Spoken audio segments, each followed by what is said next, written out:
Hey guys, ito yung buhay namin sa probinsya mga madam ha. Ayan, masarap sa pakiramdam guys pag marami tayong pananim. Ayan, nasa bakuran lang namin guys.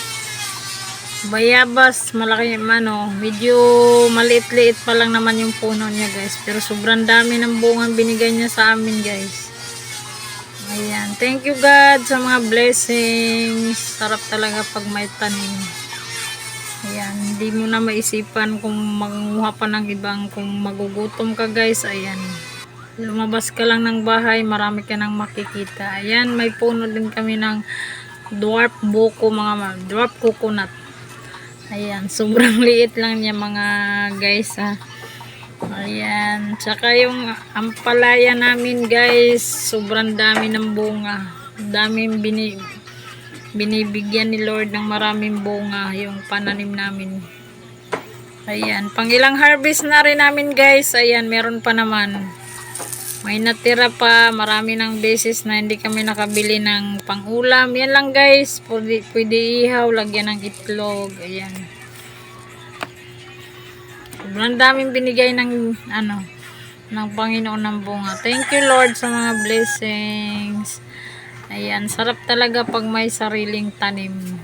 Tsaka pag masipag ka lang guys, ayan, hindi ka bibigyo ni Lord sa paghihirap mo. May aanihin ka talaga sa mga pinaghirapan mo po. Ayan, yung kangkong ko mga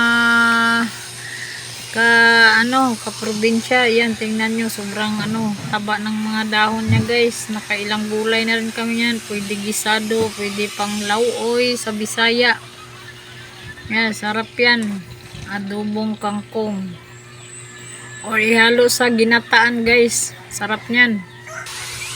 Ayan, yung ampalaya namin lumago ng lumago. Ayan, isa pa yung mga papaya namin. Sobrang hitik sa bunga din yan. Ang dami-daming puno yan guys. Tsaka, ayan, lahat sila punong-puno, siksik, liglig ng bunga guys. Thank you Lord sa mga blessings. Ayan. Ilang puno yan guys, may mga ibang pananim pa dyan kasi sobrang lawak ng lupa, bakante guys, kaya tinaniman natin. Kahit hindi sa ating lupa guys, tanim lang tayo pag naka-harvest tayo guys. Ayan, sobrang laking tulong na sa ating buhay. Ayan, gabi, balanghoy. Ayan, may mga malunggay tayo. Ayan yung papaya namin guys na yung parang Chinese papaya. Ayan, madilaw lang siya guys, pero hilaw pa yan. Kasi pag hinog yan, kulay orange po. Sarap yan, sobrang tamis yan guys. Nakailang bunga na din yan, may mga